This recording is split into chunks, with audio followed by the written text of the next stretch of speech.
திருவிழாவில் பாட்டு கச்சேரி கேட்டுக் கொண்டிருந்த சிறுமியை கூட்டு பலாத்காரம் செய்ததாக எழுந்த புகாரை தொடர்ந்து 6 பேரிடம் போலீசார் விசாரணை மேற்கொண்டு வருகின்றனர். திருப்பூர் மாவட்டம் வெள்ளக்கோவிலில் வீரகுமாரசாமி கோவில் உள்ளது. இந்த கோவிலின் தேர் திருவிழா கடந்த 3 நாட்களாக நடைபெற்று வருகிறது. கோவில் திருவிழாவை ஒட்டி இசை கச்சேரி நடந்தது. இந்த கச்சேரியை பார்ப்பதற்காக பாலிடெக்னிக் கல்லூரியில் 2ஆம் ஆண்டு படித்து வரும் 17 வயது மாணவி தனது தாயாருடன் வந்தார்.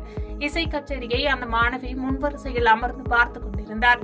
அதன் பின்னர் அந்த மாணவியை திடீரென்று காணவில்லை. இதுகுறித்து வெள்ளக்கோவில் போலீசில் புகார் அளிக்கப்பட்டது. இந்த நிலையில் நேற்று முன்தினம் அதிகாலை சுமார் 3 மணியளவில் அந்த மாணவி வீடு திரும்பியுள்ளார். அப்போது தன்னை காட்டுப்பகுதிக்கு அழைத்து சென்று 6 பேர் பாலியல் பலாத்காரம் செய்துவிட்டதாக தனது தாயிடம் அதிர்ச்சி தகவலை தெரிவித்துள்ளார். இதுகுறித்த புகாரின் பேரில் காங்கேயம் போலீசார் வழக்கு பதிவு செய்து ஹோட்டல் தொழிலாளிகளான வெள்ளக்கோவில் செம்மாண்டம்பாளையத்தை சேர்ந்த மணிகண்டன், காமராஜர்புரத்தை சேர்ந்த பிரபாகர் ஆகியோரை கைது செய்தனர். மேலும் இந்த சம்பவத்தில் தொடர்புடைய 4 பேரிடம் தீவிர விசாரணை மேற்கொண்டு வருகின்றனர்.